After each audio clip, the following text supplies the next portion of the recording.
Namaste. Welcome to this another session of Read Dnyaneshwari along with me. We're going to read this Dnyaneshwari in English, which I have translated. We are reading OVs from chapter 5 and we'll be starting from 93 OV 93 onwards. In this, Shri Krishna is explaining attributes or signs of enlightened man, how to recognize him. He's telling this enlightened man, he doesn't make difference like this is a gnat and that is an elephant. This is an aborigine and that is a Brahmin. This is my son and that is someone else's. Or this is a cow and that is a dog. This is a rich and that one is poor. Let us leave this. How can an awake person have a dream? One experiences difference only if pride is remaining. When pride is lost, there is no division and difference. So, eternal spirit, which is always the same everywhere, and I am that, he who knows this essence of equal vision, who, without abandoning sensual pleasures, without exerting control on senses, stays unattached because of desirelessness, who behaves like ordinary people, but is without ignorance, which ordinary people are endowed with, a ghost, though amidst people is not visible to them. Like that, he is in the body, but is not known to other people. Because of wind, water plays with water and forms waves. People say, these waves are different from water. Like that, this has name and body. His mind has reached equality everywhere. He is really the Supreme Spirit. Shri Krishna said, Arjuna, like this, who has equal vision, there are signs to identify him. I shall tell you that in brief. The flood of mirage doesn't move mountains. Like that, he is not affected by good or bad. He is really, in theory, man with equal vision. Shri Krishna said to son of Pandu, he is the Supreme Spirit. He who never comes to the city of senses, living his self-nature, never enjoys pleasures. What is wonder in this? As he is satisfied with unlimited self-bliss inside, he doesn't step outside for pleasure. The bird chakor who sits on lotus leaf and eats meal of moonshine, why should he kiss particles of sand? Thus, he who gets supreme bliss with himself, he easily gets rid of worldly pleasures. Otherwise, just think carefully how many people are cheated by these pleasures. A poor man, when hungry, even eats husk. Like him, those who haven't tasted self-bliss get interested in worldly pleasures. Or deer, troubled by thirst, forget and confuse real water with mirage, and reach bad lands. Like them, he who had not experienced self-bliss lacks delight of self-recognition. He only gets attracted to the sensual pleasures. Otherwise, there is some delight in sensual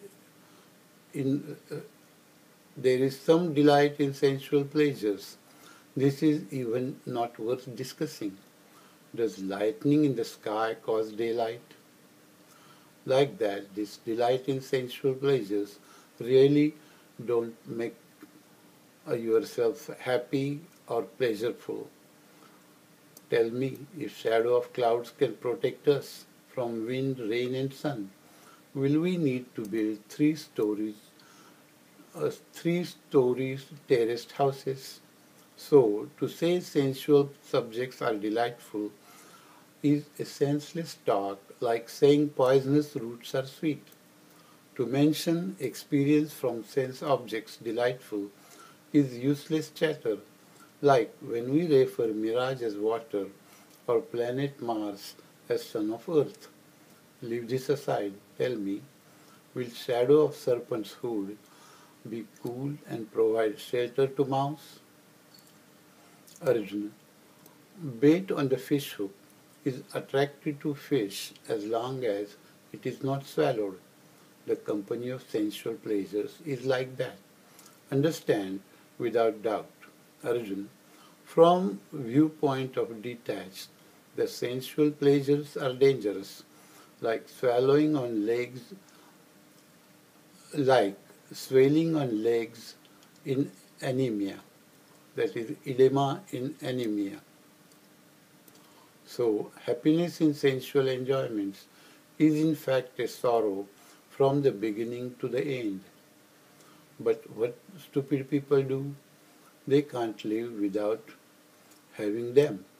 They don't understand inner nature of pleasures, so enjoy them without fail.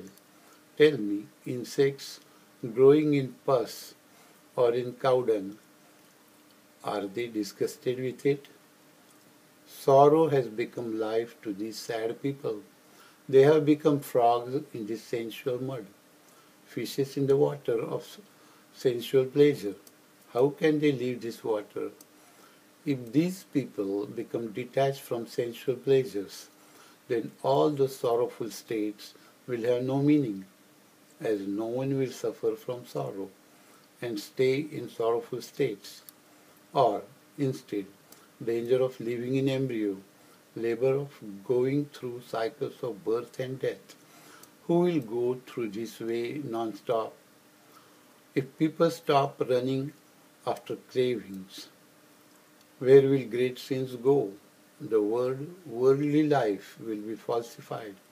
So, whoever accepted this sensual sorrow as happiness, he made ignorance and other falsities true.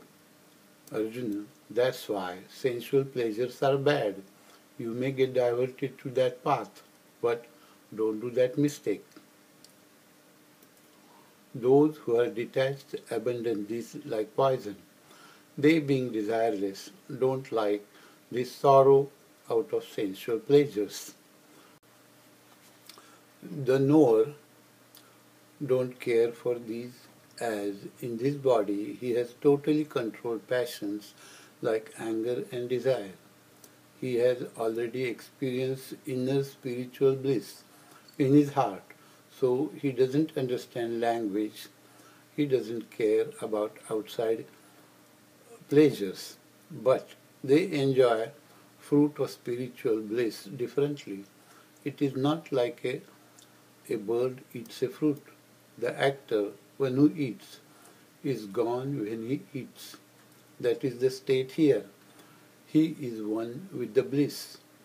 So this yogi, when he becomes one with the Supreme Spirit, he doesn't remain by himself at all.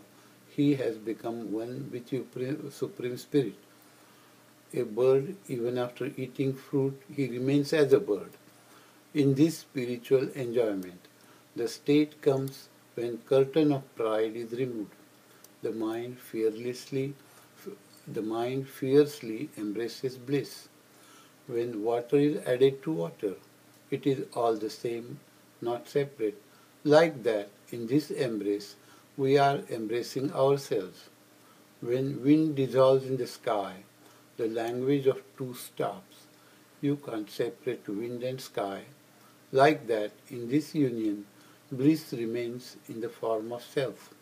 When duality is thus lost, union takes place, but then to say it is unified, no one is there to witness and understand. I think we'll stop here, and I want to thank you very much for joining us for this session of read Dnyaneshwari along with me. I hope you come again next week for another session when we'll go through further. Thank you very much. Namaste.